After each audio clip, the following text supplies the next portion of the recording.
जय Swaminarayan. Last lecture हमने क्या देखा था, याद करो। ओके, एक हमने देखा था इलेक्ट्रिक फील्ड एंड सेकेंड हमने क्या देखा था, ओके, इलेक्ट्रिक डाइपोल। तो वो दोनों चीज है, वो बेस वो हमने देखा था। अभी नेक्स्ट आज की थियरी है और वो है electric field on the axis of the dipole.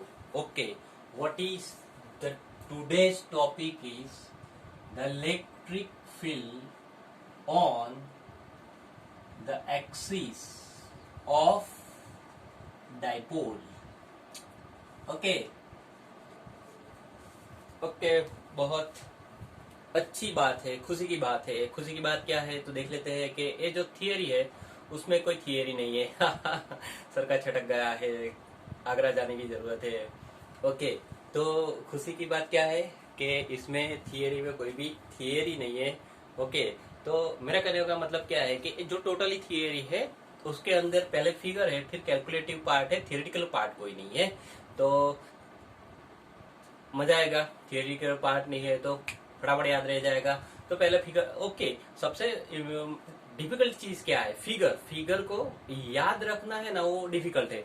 तो कई तरह से हम फिगर को याद रख सकते हैं। फिगर इज इम्पोर्टेंट, तो इसमें हम फिगर को इस तरह से याद रख सकते हैं। तो देख लेते हैं। सबसे पहले इसको इस तरह से देखेंगे। First is the dipole, dipole draw करना है। फिर ऑन द एक्सिस यानी हम एक्सिस ड्रॉ करेंगे और तीसरा इलेक्ट्रिक फील्ड ड्रॉ करेंगे। ओके, समझ में आ गया। तो सबसे पहले क्या ड्रॉ करेंगे, डाइपोल ड्रॉ करेंगे।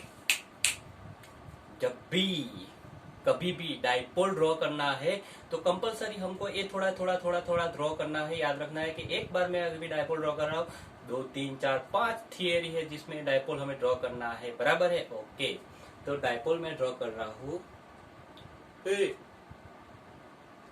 याद तो होना चाहिए ना, वो कल हमने ड्रॉ किया था। Okay, what is dipole? What is dipole? Two charges, your same magnitude and opposite signs. Clear?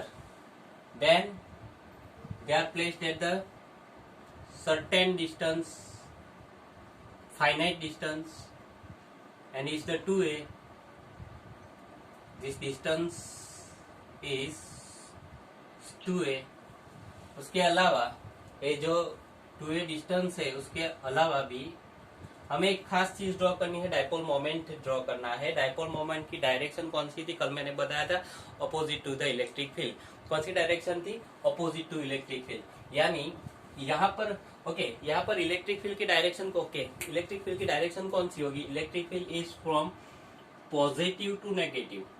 यानी डाइपोल मोमेंट की डायरेक्शन ऑपोजिट यानी negative to positive. So this is the direction of the dipole moment P vector. Okay, समझ में आ गया। पहले क्या draw करना है, डाइपोल। उसके बाद क्या ड्रॉ करोगे, एक्सिस। फटाफट एक्सिस ड्रॉ कर दो, सिंपल। इसमें क्या सोचने वाली बात है। तो this is the axis, this is the axis of dipole. Clear है।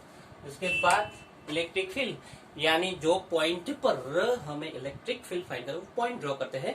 तो मान लो मानना ही पड़ता है, फिजिक्स में सब कुछ मानना पड़ता है। मान लो the point is at distance R from the centre of the dipole. यानी इसका सेंटर यहां पर है, तो ये हो गया the distance of the point from the center of dipole is r। Okay, यानी इतना ड्रॉ करना है। उसके बाद हम कैलकुलेशन भी करते हैं। तो actually what is our aim and what is our purpose, याद कर, इलेक्ट्रिक फील्ड। तो चलो अभी एक फंडामेंटल जो मैं आपको बता रहा हूँ वो हमको याद रखना है। क्या फंडामेंटल है, तो जब भी हमें इलेक्ट्रिक फील्ड फाइंड करना है तो जितने चार्जेस है, ओके, जितने चार्जेस है उतने इलेक्ट्रिक फील्ड की डायरेक्शन ड्रॉ करनी है। जितने चार्जेस है उतनी इलेक्ट्रिक फील्ड की डायरेक्शन ड्रॉ करनी है और उसके बाद उसका रिजल्टेंट फाइंड करना है। क्लियर? ओके, तो ये चीज हमें याद रखना है। सबसे पहले क्या करना है, जितने चार्जेस है उतनी इलेक्ट्रिक फील्ड डायरेक्शन ड्रॉ करनी है, उसके बाद उसका रिजल्टेंट फाइंड करना है। तो यहाँ पे कितने चार्जेस है, 2 चार्जेस है, तो 2 चार्जेस है, 2 इलेक्ट्रिक फील्ड ड्रॉ करेंगे। ओके, एक ए चार्ज है तो इलेक्ट्रिक डायरेक्शन सोच लो, मैं एक एग्जांपल देता हूँ। यहाँ पर एक लेफ्ट राइट आप बता दो, प्लस क्यू की वजह से कौन सी डायरेक्शन होगी? सिंपल है, कौन सी डायरेक्शन होगी? Electric field always comes out from the positive, यानी comes out from positive, so this is E plus Q. और जितने चार्जेस है उतने ही इलेक्ट्रिक फील्ड की डायरेक्शन ड्रॉ करनी है। तो यहाँ पर 2 चार्जेस है, दूसरा चार्ज माइनस है, इसलिए दूसरी भी हमने इलेक्ट्रिक फील्ड की डायरेक्शन बता दी है। और वो कौन सी होगी? एंटर्ड इनटू नेगेटिव, यानी E माइनस क्यू हो गया। यानी कि यहाँ पे हमें 2 इलेक्ट्रिक फील्ड की डायरेक्शन मिल गई। चकाचक हमारी अभी ये फिगर कंप्लीट हो गए, पर अभी हमें कैलकुलेशन करना है। तो फिर क्या बताए, डायरेक्शन बताने के बाद हमें क्या करना है, तो उसका रिजल्टेंट फाइंड करना है। तो रिजल्टेंट मान लो कि हमारा रिजल्टेंट है E। ओके, हमारा रिजल्टेंट है E is equal to, simple, यहाँ पर एक होगा प्लस क्यू और दूसरा होगा माइनस क्यू, दोनों का रिजल्टेंट हमें फाइंड करना है। तो चलो E प्लस क्यू का इक्वेशन हम लिखते हैं, तो लिख देते हैं। इलेक्ट्रिक फील्ड का इक्वेशन लिखते हैं। तो इलेक्ट्रिक फील्ड का इक्वेशन कल ही हमने देखा था। चलो, 2 इक्वेशन थे, एक था F is equal to F by Q, दूसरा इक्वेशन किसी को याद है? बोलो। तो दूसरा इक्वेशन क्या था? E इज इक्वल टू के क्यू बाई आर स्क्वायर, ये इलेक्ट्रिक फील्ड का इक्वेशन था। सिंपल है। अभी इसका प्लस क्यू का इक्वेशन लिख देते हैं।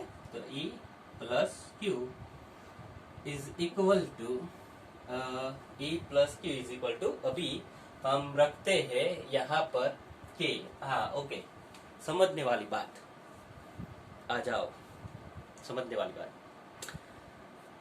जो एक के है, के बारे में, तो टेक्स्ट बुक में जितनी भी थियरीज है, तो थियरी के अंदर के की जगह पर हमें 1/4πε0 ही लिखना है थियरी के अंदर। अगर जब हम सम्स करते हैं तो सम्स के अंदर के इज इक्वल टू के ही रखना है। ओके, याद रख लो क्या बोला मैंने फटाफट, कि जब भी हम टेक्स्ट बुक कोई थियरी करते हैं तो थियरी के अंदर के इज इक्वल टू 1/4πε0 लिखना है। जबकि जब हम कोई सम करते हैं तो सम के अंदर कंपलसरी हमें के को के ही रखना है। डायरेक्ट वैल्यू भी रख सकते हैं, 9 × 10⁹ वो वाली वैल्यू रख सकते हैं। ओके, वापस आ जाते हैं। तो यहाँ पर थियरी में कंपलसरी लिखना है 1/4πε0 क्यू। ओके, क्यू की वैल्यू तो दोनों में सेम है, प्लस क्यू यानी मैग्नीट्यूड दोनों में सेम है, तो क्यू ही रखेंगे। और याद रखना है, यहाँ पे दोनों आर डिफरेंट है। यहाँ पे ए जो आर है, ए क्या है, तो ए है distance. Okay, what is this R? Distance of the point from the centre of the dipole. और ए आर अलग है, इसको हम बोलते हैं distance of the point from discharge, distance of the point from discharge. Okay, तो इसको हम आर डैश से इंडिकेट कर देते हैं। ये अलग अलग आर है, इसलिए हम इसको आर डैश से इंडिकेट कर देते हैं। ओके, तो फिर बोलते हैं, बोल जाओ, ये आर डैश को हम क्या बोलेंगे? बोलो। Okay, R dash is the point, okay sorry, the distance of the point from the charge. तो फर्स्ट आप यहाँ पे फिगर में बता दो क्या हो सकता है आर डैश। तो फिगर में मैं दिखाता हूँ डिस्टेंस ऑफ द पॉइंट। तो डिस्टेंस ऑफ द पॉइंट यहाँ से स्टार्ट होगा, distance of the point from the charge. Charge हमने कौन सा ले लिया, तो इतना डिस्टेंस हो गया। Okay, is clear? तो ये डिस्टेंस अभी हम कैलकुलेट करते हैं। तो चलो, ये डिस्टेंस क्या है? आर है यहाँ तक। ये डिस्टेंस कितना है? 2m हुई है। कौन सा है? 2m हुई है। ओके, ये सेंटर है, तो सेंटर है तो 2 पार्ट में डिवाइड हो जाएगा। ए 2 पार्ट में डिवाइड हो गया। अभी सोच लो कि यहाँ ए डिस्टेंस कितना होगा, अगर इतना में से इतना हम सब्ट्रैक्ट कर देते हैं तो हमको मिल जाएगा आर माइनस ए। तो ये हो गया हमारे लिए आर का डिस्टेंस, क्या हो जाएगा, R minus A whole square. Okay, तो अभी तो ई प्लस क्यू लिखा, पर यहाँ पे तो मुझे ट्रैक्टर करना है। क्या करना है, वेक्टर करना है। कल ही बताया था, जब भी कहीं पे भी वेक्टर करते हैं तो कंपलसरी उसके सामने हमें उसका यूनिट वेक्टर रखना है। तो यहाँ पे मैं यूनिट वेक्टर रख देता हूँ, तो मैंने यूनिट वेक्टर रख दिया। ओके, कोई दिक्कत, ओके समझ आ गया। तो यूनिट वेक्टर, पर एक्चुअली यूनिट वेक्टर रखना है, सिंबल कुछ भी ले सकते हो, कोई भी ले सकते हो, पर यहाँ पर हमें सिंबल है ना पी कैप ले गए, मोमेंटम, इसमें डायपोल मोमेंट आता है। यूनिट वेक्टर का सिंबल हम पी के अकॉर्डिंग लेंगे, तो डायपोल मोमेंट का सिंबल हम लेते हैं पी कैप। हो गया, क्या हुआ, हो गया, फिनिश।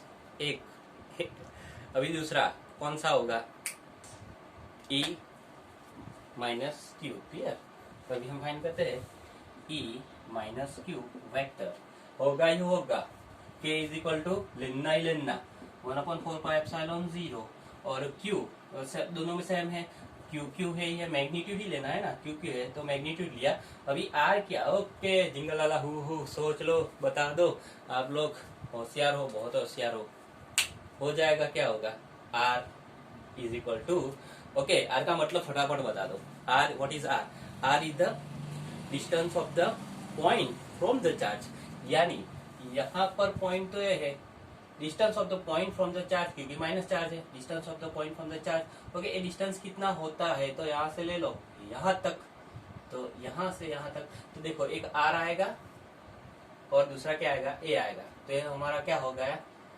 आर प्लस ए। तो यहाँ पर हमने रख दिया this is R plus A whole square into झकास पी के एफ। भाई कुछ ना कुछ तो नया होगा ना, दोनों में कुछ तो होगा, क्या नया क्या है ना। देखो यहाँ पर ए पी के एफ और ए ई प्लस दोनों सेम डायरेक्शन में है, तो यहाँ पर हमने उसको प्लस लिया है, पर ए माइनस क्यू और ए पी कैप दोनों अपोजिट डायरेक्शन में है ना, दोनों अपोजिट डायरेक्शन में है। तो यहाँ पर जब हम ई माइनस क्यू का कैलकुलेशन करते हैं, ई माइनस क्यू, तो यहाँ पर हमें माइनस लेना है, ए याद रखना। ओके क्लियर है, तो इतना हो गया बराबर। ओके शांति से देखो, बाद में हम आगे बढ़ते हैं।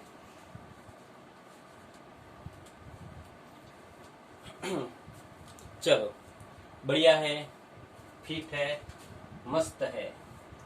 अभी तो आप सब मास्टर फास्टर कैलकुलेशन। ओके रख दो, यहाँ पर कॉमन है तो निकाल लो, क्या कॉमन आ रहा है सोच लेते हैं।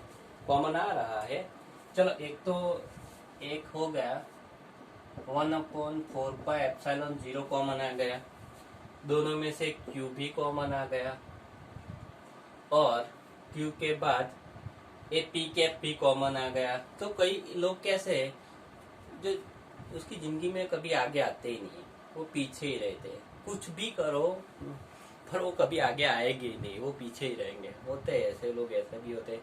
तो ये यूनिट वेक्टर भी कुछ ऐसी चीज है, वो कभी आगे आना चाहती नहीं, वो पीछे ही रहेगी। क्लियर, तो यूनिट वेक्टर क्या है, वो ऑलवेज कहाँ पे रहेगी, पीछे। तो यहाँ पर यूनिट वेक्टर भाई दर वक्त नहीं कहूँ, आधे कही दीदू कही दीदू, यूनिट वेक्टर क्या लगवान पाँच पी कैप। क्लियर, उसके बाद जो भी बचा उसको हम लिख देते हैं, तो बचा क्या, 1/r minus A whole square plus 1/r plus whole square, इतना बचा। देख लेना कुछ रह ना जाए, बाद में बोलोगे सर कुछ गलत हो गया। ओके बराबर है, बराबर है। अभी क्या करेंगे कैलकुलेशन में, क्या करेंगे, सिंपल चीज है ना, एलसीएम। तो यहाँ पर हो गया R plus A whole square minus, okay plus R minus A whole square upon R plus A square R minus A square into P cap. अभी आपने कई बार पढ़ा है, कई बार किया है, इसका आप कैलकुलेशन करना, इसका कुछ भी इसका जो भी है सिंप्लीफिकेशन शांति से करना, क्या आंसर आता है। पढ़ा था 8, 9, 10 में आता था कि डायरेक्टली सिंप्लीफिकेशन कर देता हूँ। तो इसका जब भी हम कैलकुलेशन करते हैं तो होता है हमारा आंसर 4RA। ओके, इस गॉट इट, समझ गए, होशियार बच्चे हो, समझ गए होंगे। क्लियर, आगे बढ़ते हैं। बचा क्या अभी, ये बचा, इसको है ना मैं इस तरह से लिखता हूँ, ऐसा तो आप समझने वाले हो, फिर भी थोड़ा थोड़ा थोड़ा थोड़ा मैं लिखता हूँ। स्क्वायर होल स्क्वायर हो गया ना, स्क्वायर स्क्वायर निकाल के यहाँ पे रख दिया। बताओ, R plus A R minus A वो क्या गया, R square minus A square. Clear, R square क्या इज क्लियर, इसका क्या होगा, R square minus A square, और स्क्वायर तो हमें करना ही है, करना ही करना। क्लियर, तो इतना कैलकुलेशन हो गया कि हमारा रिजल्टेंट इलेक्ट्रिक फील्ड भी फाइंड हो गया। बहुत है, यहाँ तक बहुत है, फिर भी हमारे टेक्स्ट बुक में थोड़ा आगे बढ़े हैं, थोड़ा आगे कैलकुलेशन किया, ये सफिशियंट है। तो अभी क्या है हमारे टेक्स्ट बुक में क्या बताया कि सोच लो कि हमारा जो एक पॉइंट है इज वेरी फार डिस्टेंस, जो भी पॉइंट है is at the far distance. तो अगर आपको सोचना है if the point is at the far distance, तो इसमें से क्या सही होगा। ओके, आर ग्रेटर ए और ए ग्रेटर आर, इन दोनों में से क्या सही होगा, सोच लो। सोचा, ओके सोच लिया, तो क्या होगा, क्या होगा कि यहाँ पर जैसे for a far point but दूर जाते आर की वैल्यू इंक्रीज होगी, ये तो कांस्टेंट, इसका मतलब क्या होगा, आर, इसका मतलब क्या हो गया, आर ग्रेटर देन ए। और अभी तो हर बात की तरह हमें पता ही है कि आर ग्रेटर देन वाली वैल्यू लेते हैं तो क्या होता है। भाई अभी आप बड़े हो गए हो, छोटे नहीं हो। एक नया पॉइंट है जो हमें याद रखना है। क्या पॉइंट है यहाँ पर, आर एंड ए, उसके लिए आर एंड ए, उसके लिए दो टाइप के मैथ्स के स्टेप होते हैं, आपको बताइए, और वो क्या है। आर मल्टीप्लिकेशन और डिवीजन विथ ए, आर addition and subtraction with A. तो भी ऐसा होता है कि जब आर और ए के बीच में एडिशन या सब्ट्रैक्शन होता है तो आर के रिस्पेक्ट में ए को हम नेग्लेक्ट करते हैं, यानी ए इज इक्वल टू हम 0 ले लेते हैं। और जब आर और ए दोनों के बीच में मल्टीप्लिकेशन और डिवीजन होता है तो ए को हम नेग्लेक्ट नहीं कर पाते, ए इज इक्वल टू हमको 0 नहीं लेना है। ओके, तो आज तक हम कैसे, ओके तो यहाँ पर एक मिनट चालू। ओके, आज तक हमने क्या, तो आज तक हमने पढ़ा क्या, आज तक हमने ऐसा ही पढ़ा कि जो सपोज के आर ग्रेटर देन ए है, ए स्मॉल है, अगर ए स्मॉल है तो ए की वैल्यू 0 होगी। तो अगर ए इज वेरी स्मॉल, ए 0 होगा, वो आपने पढ़ा। तो अभी आप बोल रहे हो कि जैसे यहाँ पर अगर हम देखें तो यहाँ पर माइनस है, तो according to this rule R और ए के बीच में अगर माइनस है तो यहाँ पर हम 0 लेते हैं, और यहाँ पर मल्टीप्लिकेशन है दोनों के बीच में, आर और ए के बीच में मल्टीप्लिकेशन है तो ए 0 नहीं लेंगे। ओके, ए कैसा हो गया मैथ्स, ए कैसे हो गया कि भाई यहाँ पर 0 लगे, यहाँ पे नहीं लगे।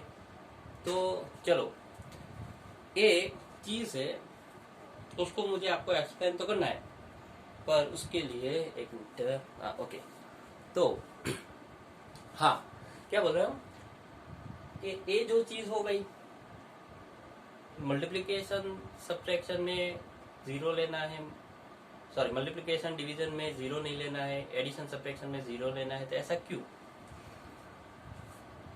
रीजन तो चलो एक एक्चुअली कैलकुलेटिव स्टेप है, वो मैथ्स में जाके समझ लेना।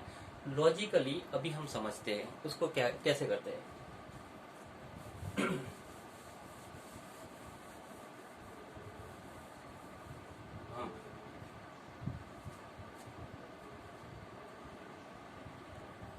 ओके, तो ओके, थोड़ा सीरियस टोटली ये आज की थियरी थोड़ी क्या हो गई, सीरियस हो गई। तो चलो अभी थोड़ा हंसी मजाक कर लेते हैं कि एक्चुअली हंसी मजाक नहीं करना है, रियलिटी है। तो अभी ये जो चीज है कि ये कहाँ से आया वो हम एक एग्जांपल में देखते हैं। तो एक्चुअली कल क्या हुआ, कल मैं जब सो रहा था उठा तो गवर्नमेंट से फोन आया, गवर्नमेंट में से कि साहब आपके थोड़ा डोनेशन चाहिए था। तो मैंने बोला डोनेशन चाहिए तो दे देंगे। निकला गजरे में पैसे रख के, यहाँ पे नहीं है, यहाँ पे है, तो गजरे में पैसे रख के मैं निकला।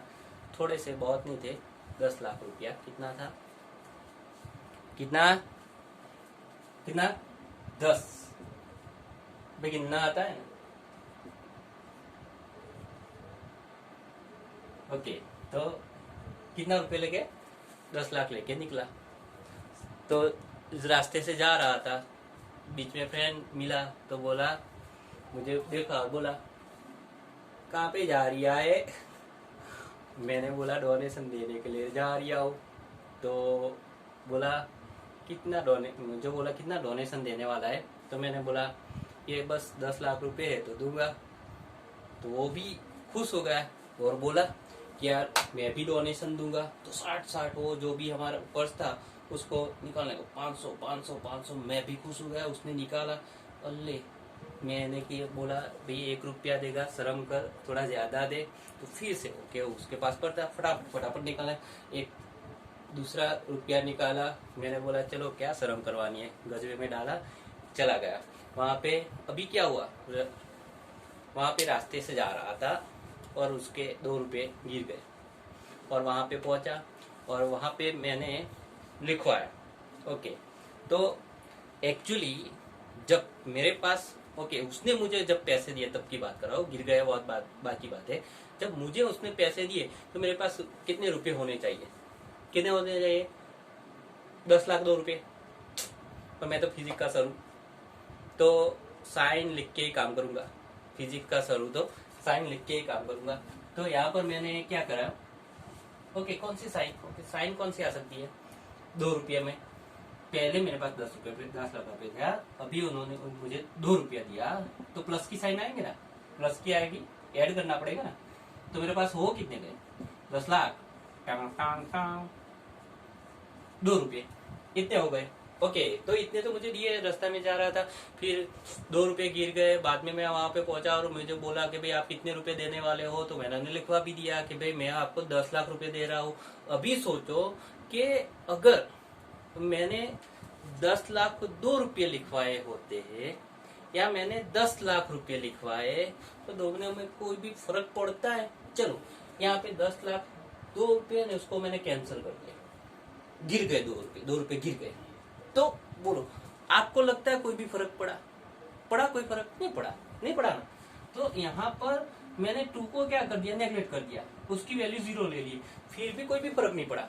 अगर कल को गवर्नमेंट को पता चलेगा इसने थोड़ी चोरी की 2 रुपये की, कोई पता दिक्कत होगी? ये होगी।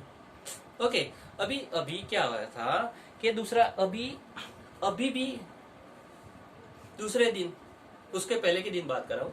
तो जब मैं रास्ते से जा रहा था, फिर उस दिन भी मेरे से डोनेशन मंगवाया था वो गवर्नमेंट ने। तो फिर से 10 लाख रुपए थे। मैं जा रहा था रास्ते में से, फिर से मेरा एक दूसरा फ्रेंड आया, बोल रहा कहाँ पे जा रही है? मैंने बोला कि भाई यार डोनेशन देने के लिए जा रही है। वो कितने रुपए? 10 लाख रुपए। तो साला का ईगो हट हो गया। वो बोला क्या तू 10 लाख रुपए देगा? तो उसने क्या बोला कि मैं तेरे पास जितने रुपये उससे 2 गुना रुपया दूंगा, यानी सॉरी तेरे पास जितने हो उसको 2 गुने कर देना। क्या बोला फिर से? तेरे पास जितने रुपये उसको 2 गुने कर देना, जा छूट। यानी उसने डोनेशन जो दिया तो आप बोलो कि अभी मेरे को गवर्नमेंट में कितने डोनेशन देना पड़ेगा, उसने 2 गुने कर दिए। तो उसका मतलब हुआ कि पहले 10 लाख रुपए थे तो अभी मुझे गवर्नमेंट में कितने देने पड़ेंगे? 20 लाख रुपए देने पड़ेंगे। ओके इस क्लियर? Okay clear. पर मैं तो फिजिक्स का साहेब हूँ, तो मैं तो साइन रख के ही काम करूंगा। तो साइन मुझे रखनी है, तो मैं साइन कौन सी रखूंगा? सोच के बताओ। ओके पहले मेरे पास पैसे कितने हैं? तो 10 लाख रुपए है। कितने पैसे है? तो क्या 10 लाख रुपए है। और साइन कौन सी रखूंगा? तो उसने बोला कि मैं 2 गुने कर दे। कितने कर? 2 गुने कर दे, यानी 2 से मल्टीप्लाई करूंगा। ओके अभी 2 से मल्टीप्लाई करने के बाद मेरे पास पैसे कितने हुए? तो हो गए 20 लाख रुपीस। इतने रुपए हो गए। अभी चलो सोचो, उसने जितने रुपए दिए ना वो मेरे से गिर गए 10 लाख रुपए, यानी इसने जो दिया ना वो गिर गया। भाई चलेगा? नहीं चलेगा ना। यानी इसको मैं अभी ए जो 2 है इसके रिस्पेक्ट में स्मॉल है तो इसको मैं नेगलेक्ट कर सकता हूँ? नहीं कर सकता ना। चलो 20 लाख या 10 लाख चलेगा? नहीं चलता। तो ओके समझ गए, होशियार हो। समझ गए ना कि जब एडिशन सब्ट्रैक्शन होता है तो स्मॉलेस्ट वैल्यू को हम नेगलेक्ट कर सकते हैं, पर जब मल्टीप्लिकेशन डिवीजन हो तो जो स्मॉलेस्ट वैल्यू है उसको हम नेगलेक्ट नहीं कर सकते। ओके समझ गए हो, सयाने हो तो समझ गए। तो याद रखना है, फिर से क्या याद रखना है? जब भी क्या याद रखना है? जब भी एडिशन डिवीजन हो तो स्मॉलेस्ट वैल्यू को हम नेगलेक्ट कर सकते हैं, पर मल्टीप्लिकेशन डिवीजन में स्मॉलेस्ट वैल्यू को हम इग्नोर नहीं कर सकते। भाई इग्नोर नहीं कर सकते, समझी ना? ओके तो आगे बढ़ती है। जकास। तो सोच लो ये आर और ए कैसे है? मल्टीप्लिकेशन डिवीजन में तो अभी आर स्मॉलेस्ट है तो उसको मैं इग्नोर कर सकता हूँ? नहीं कर सकता।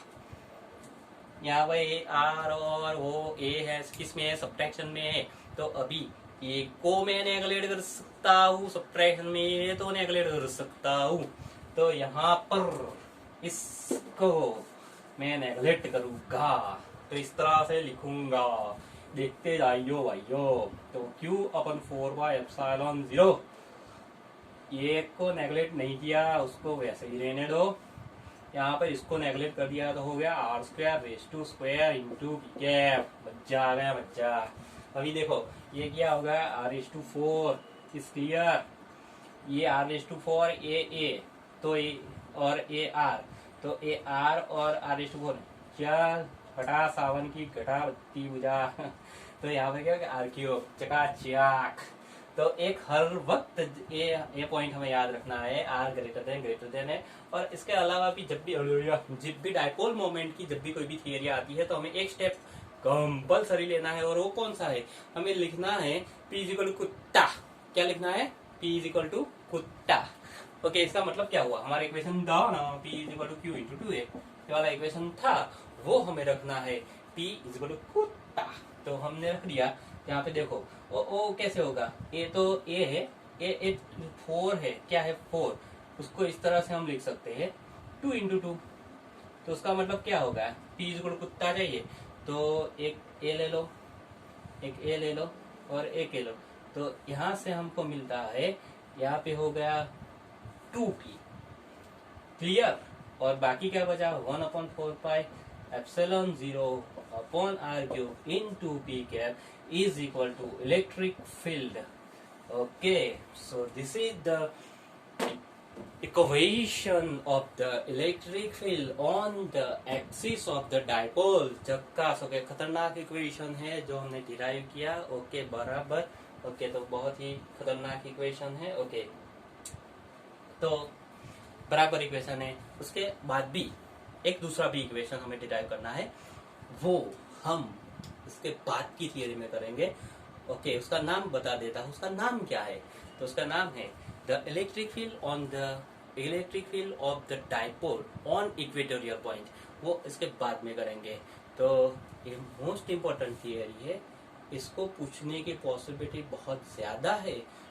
तो खास ये थियरी आप प्रिपेयर कर लेना। थोड़ी स्वामीनारायण भगवान की जय।